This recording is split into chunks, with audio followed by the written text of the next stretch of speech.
Selamat pagi anak-anak. Assalamualaikum warahmatullahi wabarakatuh. Salam sehat selalu. Bagaimana kabar hari ini? Tentunya sehat bersama keluarga tercinta di rumah. Alhamdulillah kita bertemu lagi pada minggu hari ini pada materi kelanjutan dari materi yang pertama, interaksi antar negara-negara ASEAN. Sebelum kita memulai materi hari ini, marilah kita bersama-sama membaca doa. Bismillahirrahmanirrahim. Sudah disiapkan alat tulisnya, buku paket IPS kelas 8? Ya. Literasi baca sudah kan untuk materi hari ini? Sekarang kita hanya mengulas garis besarnya saja tentang materi interaksi negara-negara ASEAN, karena kalian semua ibu yakin literasi bacanya di rumah selalu ditingkatkan ya. Oke. Bab pertama, interaksi keruangan dalam kehidupan di negara-negara ASEAN ya. Anak-anak semua, kita ketahui betul organisasi ASEAN dibentuk guna mengatasi dan meminimalisasi masalah-masalah yang dapat ditimbulkan dari interaksi antar negara dalam berbagai bidang ya. Oleh karena itu, hari ini kita akan mengupas interaksi antar negara-negara ASEAN. Tujuan pembelajaran setelah membaca buku teks negara-negara ASEAN, siswa mampu menjelaskan letak geografis, posisi geografis, dan kondisi keruangan negara-negara ASEAN secara tepat. Setelah berdiskusi di WA Group ya, mengenai kerjasama antar negara ASEAN, siswa mampu mengidentifikasi pengaruh kerjasama antar ruang negara-negara ASEAN.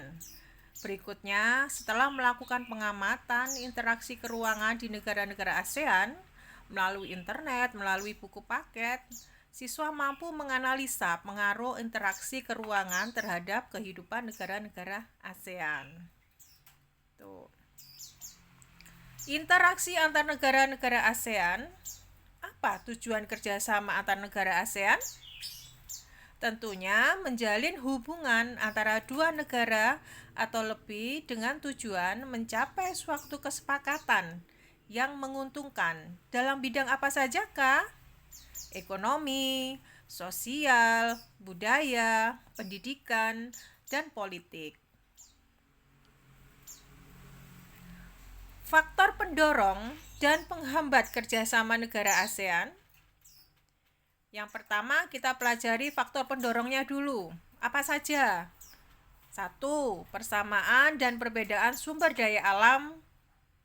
Yang kedua, persamaan dan perbedaan wilayahnya, ya. Yang ketiga, perbedaan perkembangan teknologinya.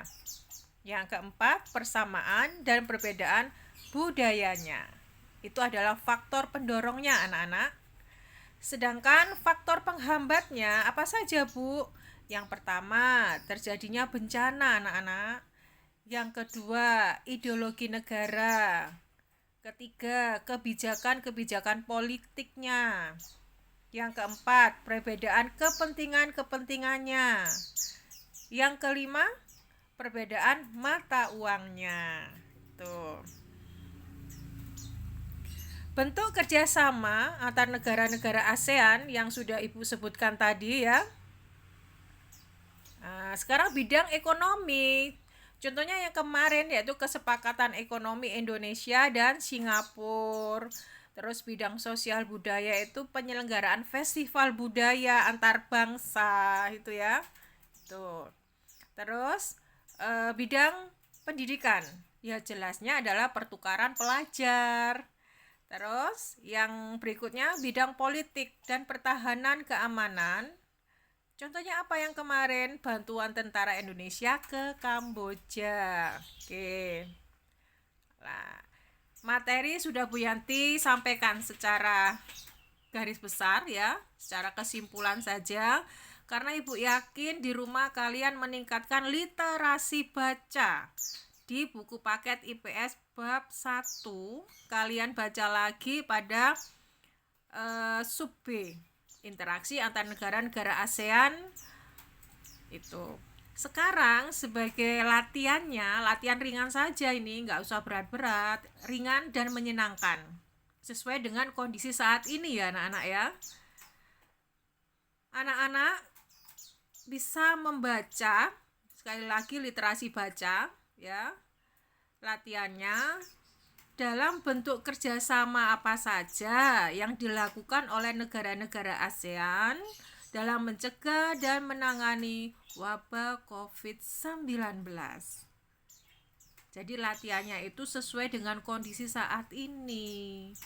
Bagaimana bentuk kerjasamanya apa saja negara-negara ASEAN ini dalam mencegah menangani wabah COVID-19. Jawaban ditulis pada Google Form. Nanti linknya tinggal klik saja. Ibu akan kirimkan ke WA grup mata pelajaran IPS. Mengerjakan latihan hari ini tepat waktu. Predikat untuk kalian semua adalah anak hebat. Namun bila kalian belum, berarti belum berhasil. Oke. Anak-anak, dalam kondisi seperti ini kita masih tetap bersemangat, jaga kesehatan, tingkatkan ibadah kalian ya. Salam rindu dari ibu. Insya Allah nanti bulan Januari kita bisa tatap muka langsung ya. Terima kasih anak-anak semua. Semoga materi singkat ini bisa manfaat bagi kita bersama. Tidak lupa tingkatkan literasi bacanya. Oke. Tetap rajin belajar meskipun belajar dari rumah, nggih.